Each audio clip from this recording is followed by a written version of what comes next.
Hi everyone, this is actually my first time in Italy. I have to say, your food is amazing. Like the pasta and pizza, I just feel like all this while, all the other pasta that I eat is a lie. Yeah, so I really enjoy like Verona, and I went to Venice as well, it's really great. Okay, so a little bit about myself. I am Jecelyn, so I mentioned I like fish, that's why my handler have fish as well. I'm from Malaysia. Currently, I live in Munich in Germany because the Chrome DevTools team based in Munich. So all the bugs that you submit to Chrome DevTools is basically you submit to Munich.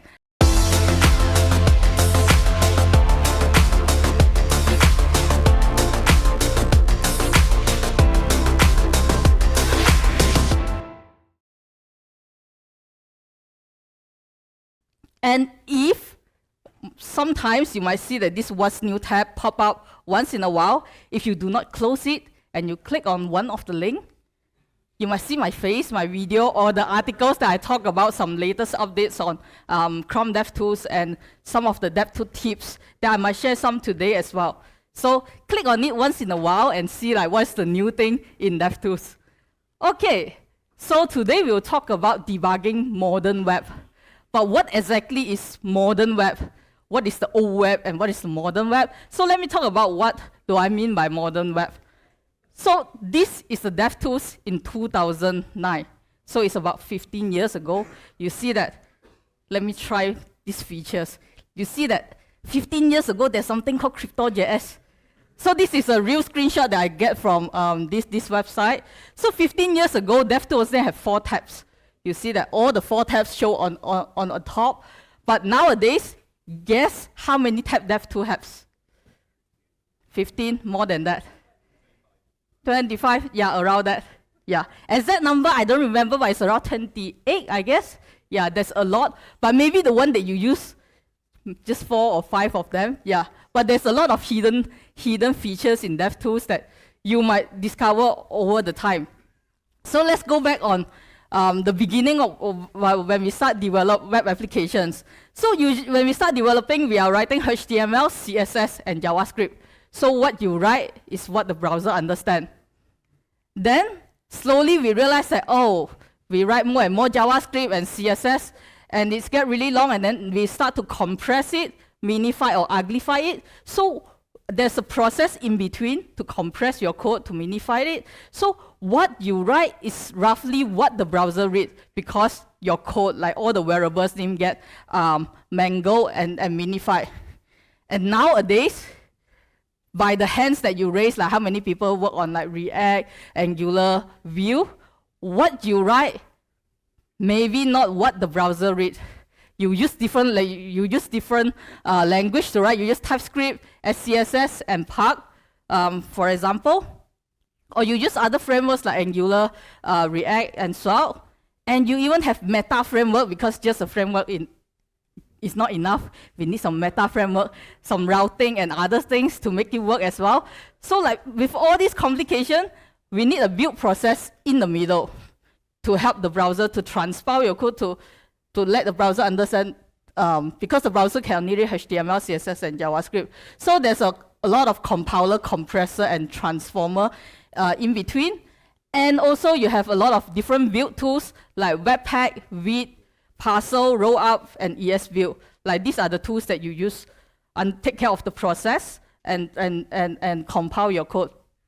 Okay, so that's great. So we make sure that what you write translate into what browser can understand. But how about debugging? So debugging is the other way around. So the browsers need to be able to understand your original code in order to help you to identify the issues in your applications. And debugging is really important. So this is exactly what our life. We code for 6 minutes, and then just because of one tiny bug or one tiny typo, you will debug for 6 hours, sit there and just like this cat crying. Okay, so I want to start with some of the recent features that DevTools put in to help you to pinpoint issues quicker. So the first one is Now you can view your author code first. Means that you can view the code that you write first. So let me explain. So this on the left, these are all the minified code, all the JavaScript code, but your TypeScript and your other SCSS code is basically under like Webpack, Node module, source and the Webpack folder. So, but this way is not how you read the code. Sometimes when you want to like just go to like DevTools, the sources tab, or click on the console, click on one of the link, you want to view your exact code. So what you do is that you can enable this function called group by author deployed. What it do is that it try to organize your code into authored and deployed, and try to put your code on the top. Like you see that now, it's sort of what you read in the IDE, your source, your apps, your environment, and your TS file on the top, and all the deploy code we put below. So this way, it helps you to, when you open it, then you can get to your code slightly quicker. So this is the first one, but that is not enough. Like within this, after you do the grouping, there is still some file which is irrelevant. For example, Node module folder and the Webpack, you don't usually debug these two folders, right? So what you can do is that you can, in Angular, so some of the framework already support it, I have to say. In Angular or in Nux, what you can do is you can turn on these settings called hide ignore listed source. So what it does is that you can hide the Node modules and Webpack folder and only show the source folder in the sources panel. And that is also not enough, because when the things that during your debugging, I know a lot of you use console.log, yeah, and the error show up in the console as well. So this is a real log that I captures with an Angular applications. But you can imagine in your React application or others, what you actually write is the component. Like this line is the actual component that you want to debug. But you know, in between that, you see a lot of like Zone.js, instrument, like these are all the third-party code that is not relevant to your code. So when you are trying to identify your issues, this thing is like pollute the whole stack trace. And this is the same, similar things happen in Nux.js as well, or React as well. So you see that the first file is app.view, and button.view is like much later. So what DevTools did is that now, if you are using Angular or using Vue, what it did is that it will hide all the third-party stack trace. Then it will only show you what relevant. Like for example, in this case, you see that there's app.view, button.view, and we hide all the things in between. So this is great, but we just hide it. If you really want to see the exact, like the full stack trace, you can still click on the show 5 more frames here, and then you expand to see what you get previously. So this is really, I think this is really what I want, because I can only see the changes that the bug that in my code. So the same thing if you are enable debugging in DevTools, put a breakpoint. There's a call stack as well. The same thing we did here. We will hide all the additional stack trace. And if you click on show ignore list, click on this, then we'll show you the full stack trace. Okay, so then now I want to explain a little bit on how DevTools know what to hide. By just DevTools, maybe you are thinking that, maybe DevTools start apply AI to understand your code to hide all those. No, we haven't applied AI yet. So this is a result of collaborations with different frameworks to land the change. We do that by using source map. So if you want to understand what is source map, I have articles and a video to talk about what are source map, like the file itself, and what does it mean for each of the place. And you know, there's some, this is a joke. So like this is the source, like tomato sauce, and that's the map. That's why it's source map. Okay, okay, there's some laugh into it. Yeah, okay, yeah. Okay, so this is one of the example of source map file. So in these files, what it matters is here. So when your build tools try to compress your file, it generates source map, and for each of the files, so it will combine multiple files into one minified file. So in this case, there is a source source field that store all the files, all the files that gets compressed. So, for example, I have foo.js and library.js. In this case, let's say library.js is the third-party code which is irrelevant for your debugging.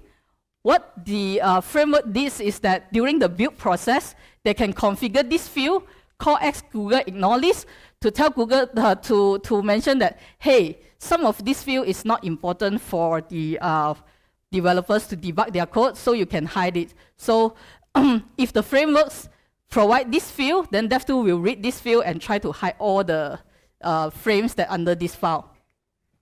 So the good thing is, for Angular and Nux, you get this free out of the box. Nux is Nux 3.3 onwards. Anyone use Nux? Anyone use Angular? Ah, okay. Yeah, so you get this for free. Just upgrade to the latest version. And if you have your own libraries in your company and you want to hide it during debugging, you can do so as well. If you are using Vite, Rollup, and Webpack, there is a way for you to configure it. There's a field called source map ignore list. I wrote a blog post on how to configure in here.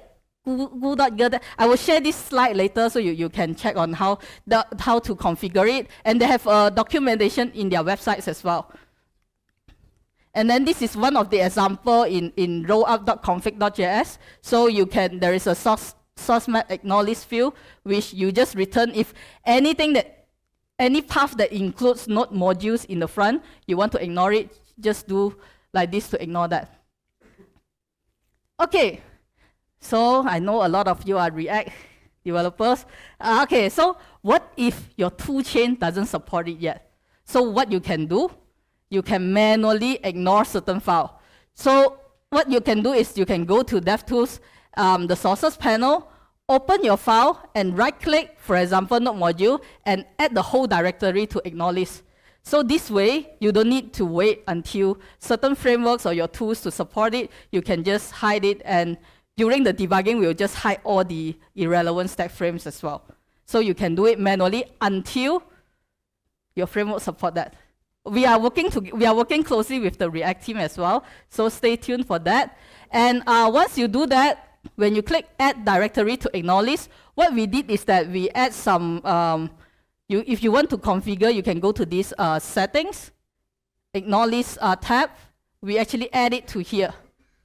And you can add more and more button. You can add you can right-click on any file that you want to ignore as well to add that to the Ignore List. And all the ignore files, if you do not choose to hide them, they will be grayed out as well. So in this way you can know that, oh, these are the files that I don't want to focus on at the moment. And when you search, if you use Command P or Command O to open certain files, we also grayed out all the irrelevant files as well if you choose to ignore that. Okay. Now next, I want to talk about slightly beyond console.log. I did a survey. So in the survey, there is 6,000 around. I received 6,000 replies. So the question I asked is, how do you usually debug your code? Console.log, put a breakpoint, use debugger or others. So most of the people, as you expected, is using console.log. But I want to also talk about some benefits on breakpoint and some of the new things that we add to breakpoint to see if maybe you want to give it a second try or to try on using breakpoints one day. Okay, so this is the we redesigned the breakpoint UX to make it more organized. So one of the things that we do is that now we group all the breakpoints by file. Previously, when you put breakpoint, will just show up just like the what show in the right-hand side. And now we group it by file so that you can it's more organized. And another thing you can do is that now you can just hover over to the file. You don't need to right-click to do certain thing. You just hover over it, and then you can remove the breakpoint by the file, or you can disable. Okay, I use this. Or you can disable the breakpoint by the file if you don't want to debug it. And this is a question I want to ask. How many of you knows there are 3 types of breakpoints that you can set? Okay, good. How many of you use log point? Good. This is the room that I get like most people use log point before, because in the last conference that I asked, I only have 2 hands raised out. Good job. Okay. Yeah. So for those who did not raise up your hand, let me do a little bit of explanations. So there's 3 types of breakpoint. The usual one, you just click on it, then you can set a breakpoint. And if you want to set a condition, you can right-click on the line, and you can add a conditional breakpoint. Then you can set a condition like the milliseconds more than 10, or some conditions.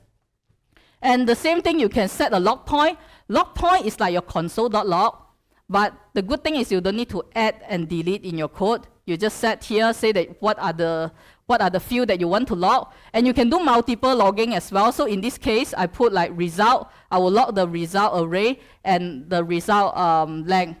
So you can do multiple logging. So this is good because sometimes when I also use console.log. So when I add console.log, and every time I just push the changes to my PR, and then it would just say, no, please remove your console.log line. So this is one of the annoyance that I have. So if you use log point, you might not have that issues. So you can try using that. And we also added some shortcuts to set a log point or conditional breakpoint. So one of the things you can do is you can use Command Option B to toggle the dialog box to set it, or you can also like in the file. So if you hover over to the breakpoint, you can also click Edit to change the breakpoint to log point and or conditional breakpoint. Just click Edit, you can edit it quicker. So when you click Edit, it will pop up this dialog box so that you can edit it immediately. Okay, next, I want to talk about some challenges in fixing developer debugging experience. Like, you know that when we work on the Chrome DevTools, it's not just Chrome DevTools itself. There are other Chromium-based browsers which are using the same set of source code to debug. So for others browser, yeah. So whatever changes that we land, it lands in others Chromium-based browser as well. And there are some challenge in fixing the developer debugging experience. And one of the things is that source map is not perfect. So just now I mentioned that DevTools read source map and then map back your code from the minified JavaScript to TypeScript. But it's not perfect. So here is one of the example. So let's look at this code. We have a function to generate a random greeting. So we have 2 variables here. We have the number variable and the greeting variable. And then from this variable, we will we'll generate this line, paste to the show display on the page called greet and num. Okay. So let's take a look at the minified file. So this is your minified file compressed into one line. And the minifier nowadays is really smart. So here, what you can see is that the greet variable is gone. And the number variable is sort of still there, but we changed like num to e. So it's get compressed. But for the hello variable, let's go back to the previous one. Here, the whole greet variable is gone because your compressor knows that you only use that for one time. And so it's helped you to like just embedded the code straight away into the final output. And that introduced an issues in DevTools when you do debugging, because of the variable greet was removed. So if you set a breakpoint and you debug, DevTools will show you some of the, so what you can do is that for the number variable, we'll show you an inline preview so that you can preview the value. And also, you can actually edit the value in the local scope. So you can change it to 101 or 200 to debug it. But when you hover over to the greet variable, you cannot do that because DevTools do not know it exists. it was removed in the final source, and there's no ways for DevTools to map it back because there's some missing information. DevTools do not get the information in the source map file. And another thing is the source map is an official standard. So this, if you go to this link, bit.ly source map specification is a Google doc. It's a Google doc. It's not even on GitHub yet. So it's a Google doc that mentioned like what is the revisions. And although the way we develop web application changed so much, source map spec is currently in V-Trim since 2011, which is 12 years ago, which is quite a long time. So there are some works that need to be done in order to help making developer debugging experience better. So what some of the things that's currently the ecosystem is doing is that try to standardize source map to work with a web standardized organization to get it standardized so that all your build tools like TypeScript compiler and your V compiler, Webpack compiler, generate the source map consistently so that browser can read it and others too can read it as well. And another thing that is currently ongoing is to evolving the source map to harden the spec because source map, the spec itself is very flexible. Like there are different ways to interpret the same spec. So we need to put in like more, harden it, put in more specifications to mention how it should work and how it should not work so that we can improve the debugging experience. Recently, there is a call. You can click on it to see like what are the goals that the ecosystem discuss to on the next step to evolving the source map. And there's a GitHub here, finally. Yeah, there's a lot of like issues get created here. So if you want to follow the updates on the standardization process, you can follow this GitHub repo. And this is not just browser's effort. This is a teamwork. So the build tool needs to work. The telemetry tools like Sentry or your logging tools need to be able to read the, it's a consumer of source map as well. And browser DevTools is another consumer, and transpiler and compressor, like all these tools need to work together to generate and consume source map so that we can provide accurate information to help you find the bug during the debugging or after, or capture the bugs during productions when it happens so that you can do post-analysis with your logging tools. Okay, so that's all for the updates. Now, these sessions, I want to talk about some of the small DevTools tips for productivity. Okay, let's go. Okay, so this is you, and that's your users. So you are building a website. So there's a lot of DevTools functions that you can use to enhance your productivity. And you know, can you guess who is this? In this case, so this is you, the developer. This is your PM. Looking at you, so you're busy building the website. Okay, so first thing is that this one, in the last conference that I went, one of the developer asked me, so he always like, he cannot, the DevTools shortcuts, the keyboard shortcuts that we have just doesn't match his need. So he always like click Command W, and Command W in IDE is mapped to a different key. But in DevTools, it means close the window. So it's kind of like every time click Command W to accidentally close the window. So what you can do is that you can actually customize the keyboard shortcut, go to the settings and go to shortcut. You can choose the shortcuts to map with Visual Studio Code, or you can edit individually, each of them. So it's up to you. You can map to multiple shortcuts as well. Another thing is that you can customize the panel from top to bottom. So you can actually right-click. Let me show you. Okay, so for example, in this case, let's say there is this, do anyone use the CSS overview tab?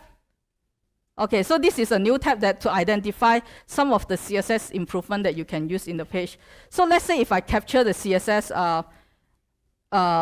overview here, and I can click on the background color to see like, oh, what are the page element that is using this background color. But this is great. So if I click on this element, I would jump to the element panel and it point to the element here.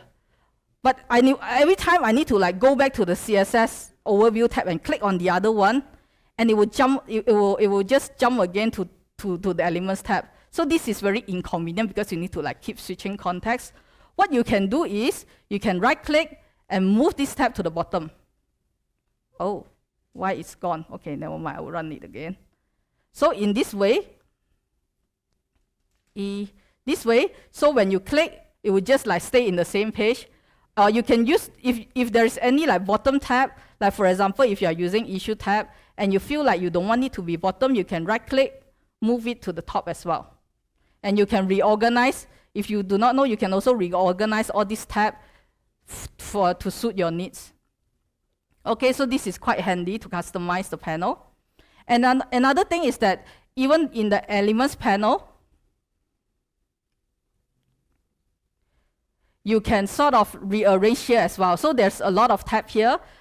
Most of the people use styles and computed pane, but there's accessibility pane, layout pane, and others. So what you can do is that if you are debugging accessibility every day, what you can do is that you can drag the accessibility pane to the front and enable it so that you can debug accessibility issues in your page quicker. You don't need to like go to the back and then open it. So it's slightly easier for you. So the third thing is the console utilities. So let me ask you a question. Let's say now you want to debug this next bar. You want to choose this element, like use JavaScript to select that element and change the text within it. What will you do in the console? Huh? Ah, okay. Okay. Okay, yeah. So $0, you are right. So you can use $0. So these are also some of the things that I realized that in my previous presentation, that people doesn't know that you can use $0 to select whatever that you choose. So this is one of the things. So if you choose $0, then you can see like the element that you choose. If you use $1 and $2, it will choose the one that the history behind it. So this is one of the console utilities that you can use. It support $$ as well if you want to select a list. So in this case, let's say if I select $UL. Oh, there's only one UL. Okay, yeah. So it will return a list for. Let me just choose $LI then. So you can choose a list just like jQuery. Another thing you can do is there are more console utilities that get support. You can use copy as well. So if you want to copy a certain object, if you want to copy like the $0, you can just click copy, and it will work as well. So when you paste it, you want to paste it somewhere else, you can use this copy statement to paste it somewhere else. And copy and yeah, so that's it. So you can there are more console utilities that you can use. One more is the monitor. So for example, here I have a button to toggle the light theme and dark theme. What I can do is if I want to monitor how many times this function get called, I can use the monitor utilities as well to monitor the toggle color scheme function. So if I monitor it, every time when I click it, it will log a function to say that how many times it got called. So if you want to like debug certain actions, you can use this monitor, and you can once you finish, you need to unmonitor it as well. Unmonitor toggle color scheme. Yeah. So we have a whole list of console utils that you can use. You can go to this link to find out more on that. Okay. And the next thing is live expression. Who used live expression before? This one. Okay. Good. Less hand. Haha. Okay. So here, what the live expression do is that sometimes you might find yourself type the same expression again and again because you want to check the date, so you want to check the value. So you type in again and again. What you can do is you can use the live expression to put in your expressions. Let's say Windows.inner. I want to like keep track on the width. So I just click enter. So what you can do, you don't need to keep typing it. Every time you adjust the window size, you get the value instantly. So you can create more and more live expressions as well. So the cool thing is live expressions works together with the console utilities. So for example, you want to copy the Windows inner width every time you change it. You can use copy Windows.inner width. Okay, so every time when you adjust the size, it will auto-copy it, and when you paste it, it happens. So if you are lazy, then you can use this one to combine with some of the console utilities to make your life easier. Okay. Next one is emulate a focus page. How many of you know this? Okay, that's one. Cool. So when do you use it is that wherever you want to debug something like a drop-down list, which is need to be like you focus on the page and then you drop down. Let me show you an example that's easier. Okay, go to the YouTube page. So I want to show you, I need to complain to Google. Like I don't get like YouTube Premium as a Google employee. That's why you see that. They asked me to subscribe to this student plan. Okay, so what I want to debug now, let's say if I type DevTools, what I want to debug is this drop-down search list. But every time if I use DevTools, to focus on the list, it's just gone. Like the list just gone, right? So this is annoying. So what you can do is you can use DevTools. If you click Escape, open the bottom tab, and you click on 3 dot, go to Rendering, and there is a Emulate Focus page. Where is it? Here. There's an Emulate Focus page. So what it does is that it emulate the focus page. So just like you focus on the page. So what you can do is then now you can debug it. Yeah. So you don't need to like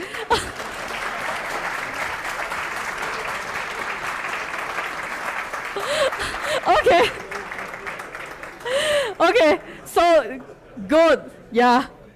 Okay. So you know here there's a lot of steps in order to go to the rendering tab, right?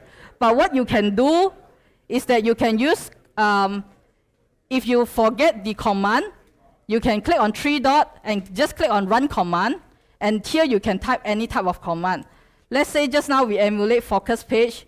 You can just toggle the command here. You don't need to like remember go to which line and open the tab. You can just use the Run command to run any command to emulate or de-emulate the page, or to set DevTools change whatever setting that you have. And I have to say, this rendering tab have a lot of hidden features, like emulate the color scheme and emulate vision deficiency. Do you know that DevTools have these features called emulate vision deficiency? So like for example, if you want to know like this page, how this page will look for people who have like blurred vision vision deficiency or protanopia, which is cannot see the red color. You can choose that, and the page will show will emulate to that visions like no color. It will show black and white. So if you can turn it on one day and to debug it, and then you can experience what a person with color deficiency experience to check to make sure that your website is good for accessibility. Okay. The next one I want to share is some JavaScript snippet. So JavaScript snippet is a good way. So if you have some code that you want to run again and again and again on a page. So for example, this snippet, what I want to do is that if you are a performance analyzer, you work heavily on performance, you sort of want to go to every different kind of page to get the image size, to sort that, to see the transfer size so that you can work on the image, identify the greatest image. What you can do is that you can create a JavaScript snippet to put in the code that you run again and again. So if you want to know This is there is a list of web performance snippet that you can use. You go to here. There's a different type of snippet that you can use. But let me show you this one. I go to sources, and the snippet, if your page is like really small, right, it is hidden here, snippet. So from here, you can create whatever code snippet that you want. So in this case, I created a get images snippet. So once I created that, I can just run it on any page. I just can click play to run it on any page. And from here, I can get the result that I wanted. So this is great. And another thing you can do is that it doesn't matter which page are you in. If you want to just run the snippet that you have, you can use the command P to pull out the command menu, and you use this exclamation mark, and then you can choose the snippet that you have and to run it. So this way, you can, if you have some things that, if your manager wants you to create a report, go to a page every day to track a certain value, and you don't want to automate it with code, you can sort of automate it with DevTools, just set a snippet and run it again and again. Okay. Yeah. Okay, the next thing is selected context only. Sometimes if you open your console, there's a lot of irrelevant stack trace like throw up here and there. So what you can do is that if you want to just debug on the context that you currently are debugging, like not in iframe or others, you can click on this selected context only, and it will just remove all the errors that is irrelevant to the current context. So this is handy if you want to like make your console cleaner. Okay, now I have done my talk. Do you have any secret DevTools tips that you want to share with others? Anyone? Do you have any like very handy DevTools tips that you use that you want to share with others? Yes? Can we pass him a mic?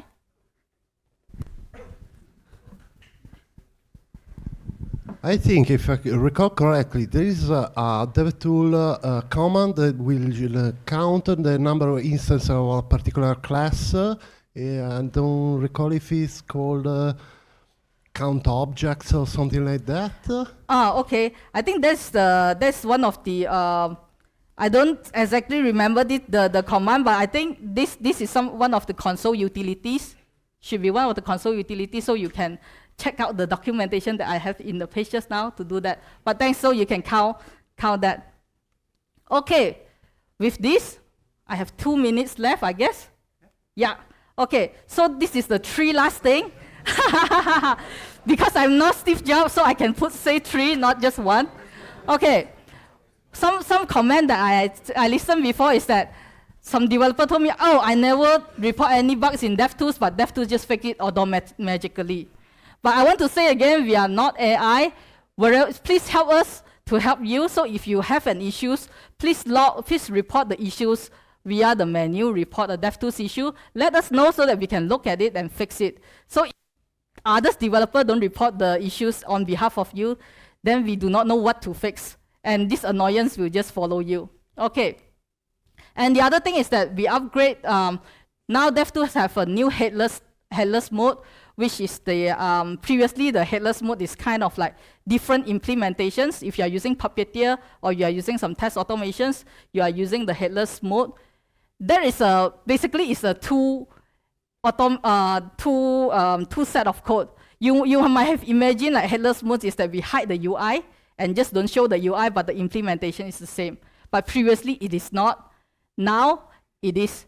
So you can go to this article to read like what are the things and how you can enable it if you are writing a test.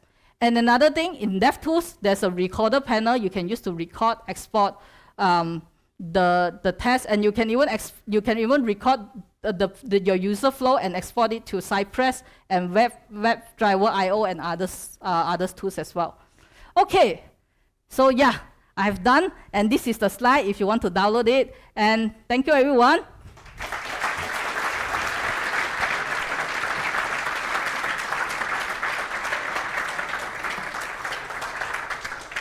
Thank you so much. Learned a lot. Who remembers Firebug? We come so far from that. I think we have time for one question. Does anyone have a question? Over there.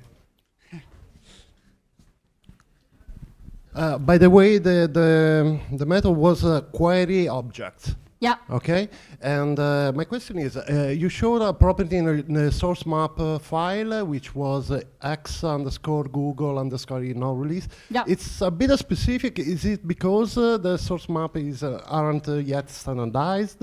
We hopefully get to see a different name. Okay, so source map itself, although it's unofficial, but you cannot simply add field into it. So wherever third party, including Google, we want to add a certain field that for a specific purpose, like in this case for just the DevTools, what we need to do is that we need to create a custom field. And all the custom field need to start with x_. So it's not a mandatory thing for others, all the build tools to implement, but we want to start experimenting that, so to make sure that that works out, and if it works out, then we might want to standardize it to remove the x_ to make it like a standard. Yeah. Thank you so much. And yeah, I have a good. Sorry, No, a posto. Jecelyn, everybody.